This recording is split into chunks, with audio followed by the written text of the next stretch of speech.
ಇವತ್ತಿನ ವಿಡಿಯೋದಲ್ಲಿ ನಿಮ್ಮ ಜೊತೆ ಶೇರ್ ಮಾಡ್ತಾಯಿದ್ದೀನಿ ಹೆಲ್ದಿ ಟೇಸ್ಟಿ ಆ್ಯಂಡ್ ಕಲರ್ಫುಲ್ ಆದಂಥ ರೈಸ್ ರೆಸಿಪಿ. ನಿಮ್ಮ ಮಕ್ಕಳಿಗಂತೂ ಖಂಡಿತ ಇಷ್ಟ ಆಗುತ್ತೆ. ಹೇಗೆ ಮಾಡೋದು ಅಂತ ನೋಡ್ಕೊಂಬರೋಣ. ಬರೀ ಈ 4 ಇಂಗ್ರೀಡಿಯೆಂಟ್ ಇದ್ದರೆ ಸಾಕು, ಸೂಪರ್ ಆದಂಥ ರೈಸ್ ರೆಸಿಪಿ ರೆಡಿಯಾಗುತ್ತೆ. ಇದು 4 ಕೂಡ ಆರೋಗ್ಯಕ್ಕೂ ಕೂಡ ತುಂಬ ಒಳ್ಳೆಯದು ಅಲ್ವಾ. ಇದು 4 ಫಸ್ಟು ಚೆನ್ನಾಗಿ ತೊಳೆದ್ಬಿಟ್ಟು ತುರ್ಕೊಂಡು ಬಂದುಬರೋಣ. ನಾನಿಲ್ಲಿ ಕ್ಯಾರೆಟ್, ಬೀಟ್ರೋಟ್, ಮಾವಿನಕಾಯಿ ತೊಗೊಂಡಿದ್ದೀನಿ, ಹಾಗೆ ಕೊಬ್ಬರಿ ತೊಗೊಂಡಿದ್ದೀನಿ, ಹಾಗೆ ಚಿಕ್ಕ ಚಿಕ್ಕದಾಗಿ ಕಟ್ ಮಾಡ್ಕೊಂಡಿರುವಂತಹ ಮೆಣಸಿನ್ಕಾಯಿ ತೊಗೊಂಡಿದ್ದೀನಿ, ರುಚಿಗೆ ತಕ್ಕಷ್ಟು.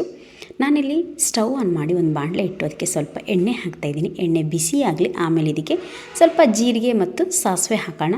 ಸಾಸಿವೆ ಜೀರಿಗೆ ಚಟಪಟ ಅನ್ನಲೇ ಇದು ಸ್ವಲ್ಪ ಓಕೆ ನೋಡಿ.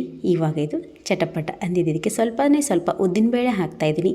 ಇದಕ್ಕೆ 1 ಸ್ಪೂನಷ್ಟು ಕಡಲೆಬೇಳೆ ಹಾಕೋಣ, 1 ಸ್ಪೂನಷ್ಟು ಶೇಂಗಾ ಹಾಕೋಣ. ಓಕೆ, ಇದಿಷ್ಟನ್ನು ಫಸ್ಟು ಚೆನ್ನಾಗಿ ಫ್ರೈ ಮಾಡ್ಕೊಂಬೋಣ. ಕಡಿಮೆ ಉರಿಯಲ್ಲಿ ಇಟ್ಟು ಫ್ರೈ ಮಾಡಿದರೆ ತಿನ್ನಬೇಕಾದ್ರೆ ಬಾಯಿಗೆ ಒಳ್ಳೆ ಕುರುಮ್ ಅಂತ ಒಳ್ಳೆ ಟೇಸ್ಟ್ ಬರುತ್ತೆ. ಇದು ಸ್ವಲ್ಪ ಹೈ ಫ್ಲೇಮ್ ಇಟ್ಟರೆ ಬೇಗ ಇದು ಫ್ರೈ ಆಗುತ್ತೆ, ಬಟ್ ಒಳಗಡೆ ಹಸಿ ಹಾಗೆ ಇರುತ್ತೆ. ಅದಕ್ಕೆ ಕಡಿಮೆ ಉರಿ ಇಟ್ಟು ಒಳ್ಳೆ ಕಲರು ಹಾಗೆ ಒಳ್ಳೆ ಘಮ ಬರೋವರೆಗೂ ಇದನ್ನು ಫ್ರೈ ಮಾಡ್ಕೊಳ್ಳೋಣ. ಓಕೆ ನೋಡಿ, ಇವಾಗ ಒಂದು 10 ಗೋಡಂಬಿ ಹಾಕ್ತಾಯಿದ್ದೀನಿ. ಇದನ್ನು ಸಹ ಚೆನ್ನಾಗಿ ಫ್ರೈ ಮಾಡ್ಕೊಳ್ಳೋಣ ಕಡಿಮೆ ಉರಿಯಲ್ಲಿನೇ. ಇಷ್ಟ ಇದ್ದರೆ ಹಾಕಿ ಗೋಡಂಬಿ, ಇಲ್ಲಾಂದರೆ ಸ್ಕಿಪ್ ಮಾಡಿ. ಇವಾಗ ನಾನಿಲ್ಲಿ ಕರಿಬೇವು ಹಾಕ್ತಾಯಿದ್ದೀನಿ, ಅದು ಸಹ ಸ್ವಲ್ಪ ಫ್ರೈ ಆಗಲಿ.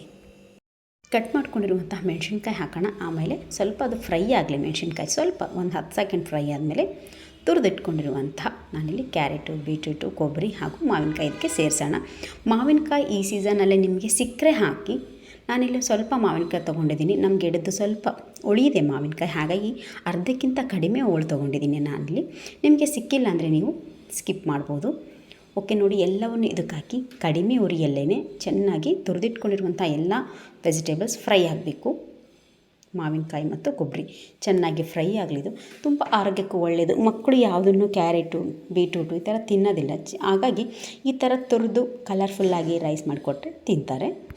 ಇದನ್ನು ಒಂದು 5 ನಿಮಿಷ ಕಡಿಮೆ ಉರಿಯಲ್ಲಿ ಚೆನ್ನಾಗಿ ಹಸಿ ವಾಸನೆ ಹೋಗೋವರೆಗೂ ಚೆನ್ನಾಗಿನ ಫ್ರೈ ಮಾಡ್ಕೊಳ್ಳೋಣ. ಓಕೆ, ಇವಾಗ ರುಚಿಗೆ ತಕ್ಕಷ್ಟು ಉಪ್ಪು ಹಾಕ್ತಾಯಿದ್ದೀನಿ. ಹಾಗೆಯೇ ಒಂದು 1/2 ಸ್ಪೂನಷ್ಟು ಇದಕ್ಕೆ ಸ್ವಲ್ಪ ಅರಿಶಿನ ಹಾಕೋಣ.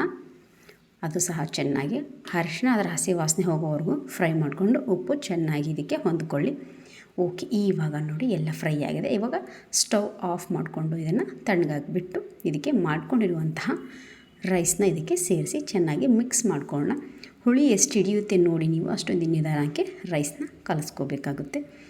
ಆದಷ್ಟು ರೈಸ್ನ ನಿಧಾನಕ್ಕೆ ಮಿಕ್ಸ್ ಮಾಡ್ಕೊಳ್ಳೋಣ, ಯಾಕಂದರೆ ಅಕ್ಕಿ ತುಂಡಾಗೋ ಚಾನ್ಸಸ್ ಇರುತ್ತೆ. ಹಾಗಾಗಿ ನಿಧಾನಕ್ಕೆ ಇದನ್ನು ಮಿಕ್ಸ್ ಮಾಡ್ಕೊಳ್ಳೋಣ.